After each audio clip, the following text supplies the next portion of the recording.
But we have another interesting story, semi-related. This is from Washington Examiner. Urban liberals rethink guns and policing amidst crime spike on their doorstep. There were a couple other stories I was reading earlier. Gun sales were at a record for, I believe, this past month.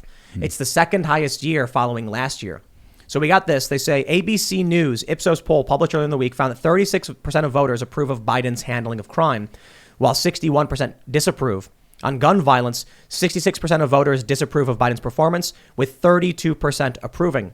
We've seen a poll from Gallup that support for gun control is at its lowest it's been since 2014. So it was lower before 2014 a little bit, and then it was higher before that. But people are now all of a sudden coming around and being like, I want to buy guns. There was an article from Slate about a liberal woman, and she explained that she thought guns were dangerous. You can't have them. And then her husband was like, I think you need to learn more and go take a class. And then she did. And then she realized, hey, all of these arguments for gun control don't make any sense.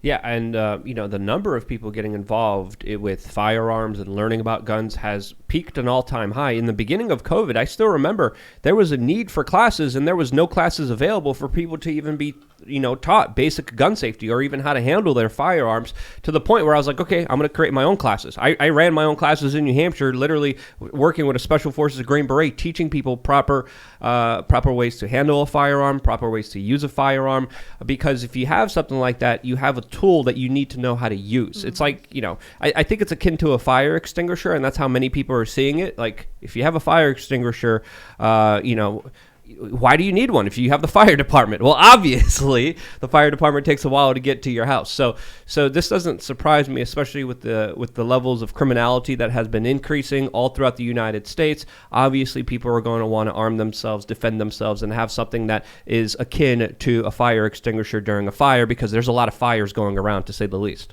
Yeah, because we all know that the liberals with a little bit of money, that they always have firearms anyway. Even if they're saying, we're ban guns, they got their security, they got this guy with 3 guns over there, they're all taken care of. They got guns in their house. But get rid of guns. All you poor people, get rid of guns. They have gated communities. Gated communities, yeah. You guys, with armed guards, Yeah. I don't know if you saw this, there was a tweet during the riots last year where this dude who lived in Beverly Hills was like, yeah, the riot's amazing, burn the city down. And then he tweets like an hour later, why are you coming towards my house? Go the other way. Go the other way. Like, they cheer for it until they have to deal with it. Nancy Pelosi wanted machine gun turrets on the Capitol. I mean, crew serve. Yeah. 50 p.m. Yeah, these people are insane. They cheer on the military-industrial complex. They're surrounded, as you said, with people with firearms, with guns, security guards, always protecting them. But for you as an individual, you shouldn't have the right to protect yourself. Get out of here. Like, you're crazy if you think that you're going to take away a right that allows me to be equal to another man. Because a lot of people in these cities are also realizing you could get a gun.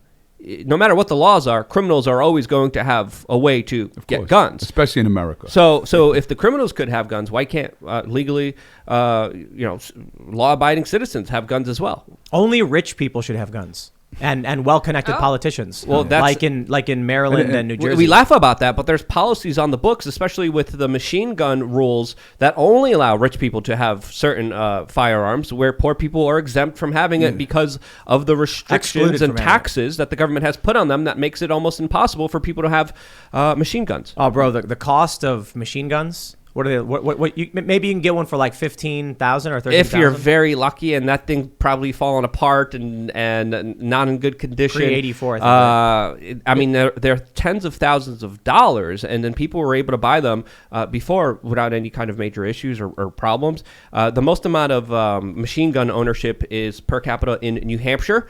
That's another reason why I really like New Hampshire. And when we see these like rules and restrictions, especially in New York City, especially in Los Angeles, especially in places like Chicago where people can't own firearms, we're seeing a lot of homicides because of firearms. Why is that? Yeah, and also when there was the whole thing, when they were bringing rape culture into, making a big deal, rape culture, and then they were like, take the guns. And it's like, don't you think that woman walking alone at night should have the little 22 in her pocketbook, so you come out, she's gonna shoot you in your balls, shoot you in your face. Can we say balls on your podcast? Yeah, balls. Yeah, I'm trying to keep it PG-13 on I mean, here, you said shoot someone in the face. I mean, but if a rapist is gonna rape In a woman, self-defense. I don't think that YouTube ain't gonna ban you for talking about shooting a rapist in the face. For encouraging self-defense, I think you're okay. Yeah, I mean, we're talking about self-defense specifically. Yeah, exactly. But I got to be honest, I would hope that, people would aim for center mass and not the face, because you might miss and you got to know what's behind the target. Or run. Don't wear high heels at night. Yeah. I'll put it this way. Don't take advice from any of us on what you should do in these situations. You talk to self-defense experts like Luke had been talking to.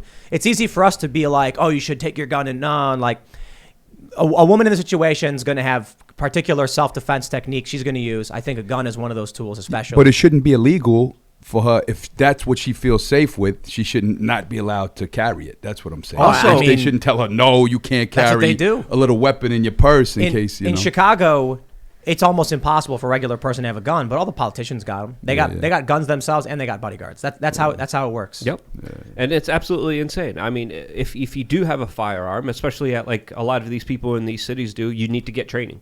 You need to take this very seriously. It's all about your personal responsibility. It's a lot more obviously important for you to understand how to use a firearm than a fire extinguisher, but I think the analogy is still there, and I think it's still very important. It's a tool just like anything else, and if we truly want to ban things that harm people, we should be banning cheeseburgers and cars, but that's also unrealistic and totally illogical and totally doesn't make sense, but that's the logic that they use to disarm so many Americans that live in these hellholes that don't allow them to have self-defense, which is crazy. I think people should be allowed to have nuclear weapons.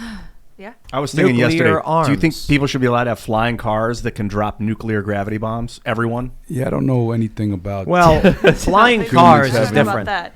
Why do you think people should cars have are going to nuclear start weapons? flying. Second Amendment says the right of the people to keep and bear arms shall not be infringed. Nuclear arms are arms. Yeah. So I mean, if you want to change the Constitution, by all means. Yeah, maybe we should. If a nuclear weapon, somebody's gonna buy a nuclear weapon. But you know? Yeah, I don't think they back were in the written it day, that way. And we don't have- no. Back in the day, the founding fathers understood the concept of privateers and corsairs, regular private individuals who had warships with some of the most advanced weaponry on the planet. Like a nuclear weapon? No, they couldn't. They Well, they couldn't had great wipe out a shots. city. They couldn't wipe out a city in half a exactly. second, though. No, I don't think. No, citizens but they can- could in a few hours. They'd Maybe. bombard a city on a port and until just they wipe come it and out. blow up the ship. Like they can try and sustain. Bro, a you can justify it siege. any way I don't you even want. think the government should have a We nuclear don't weapon. even have to go that far. I mean, but we have to acknowledge that one thing that makes America special is the right to defend yourself, is the Second Amendment. You don't see that right translated in other places around the world. And right now, we have to take a victory because we're in a situation where taking away that right is at one of the least unpopular moments that it ever has been in American history. That's amazing. That's great. We're also seeing a lot of states domestically pass a lot of laws that allow people to open carry, conceal carry, and have the ability to defend themselves because at the end of the day, this is the right to be able to defend yourself. That's it. All right. Let me put it this way. I personally don't think people should have nuclear weapons, nor should governments. However, the Constitution is it's written as it is. And so that means it needs to be amended because no one should have the authority to just decide, at this point, we're going to take away, your constitutional protections. You can't do that unilaterally. It's got to be voted but on there's by certain everybody. guns that they're not allowed to have. Certain And that's machine wrong. guns and stuff like That's that. wrong. Oh, so you just think give them everything? You Okay, could have gotcha, machine guns. You just have to pay a lot of money. Yeah, What but it's- about RPGs? I think people should have a right to keep and bear RPGs. Yeah. Rocket propelled grenade. That's right. I'm reminded of Biden saying that you're going to need F-15s and nukes in order to fight the U.S. government. And then a couple days later, he had to withdraw from Afghanistan after a massive military loss in that country, just embarrassing the United States, causing crazy human harm throughout his leaving of Afghanistan, which was absolutely done in a foolish way.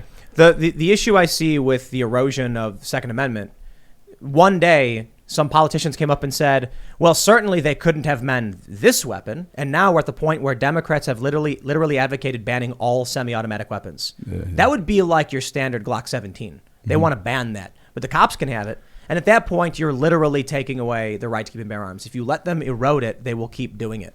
So we come to this point where it's not just Democrats, it's both, it's all parties, Democrats, Republicans alike, it's the establishment, the uniparty. They have tried to just strip apart as many amendments in the Constitution as possible, interpreting them the way that gives them and guarantees them power. Thanks for checking out this segment from the Timcast IRL podcast. If you want to watch live, you can check out this channel Monday through Friday at 8 p.m. And don't forget to smash that like button, subscribe to this channel, and if you want more unfiltered and uncensored content with all of these guests, go to timcast.com and become a member. All of these guests you know and love in exclusive segments on our website where we are unrestricted in what we talk about, so you'll definitely not want to miss it. Thanks for hanging out. We'll see you all next time.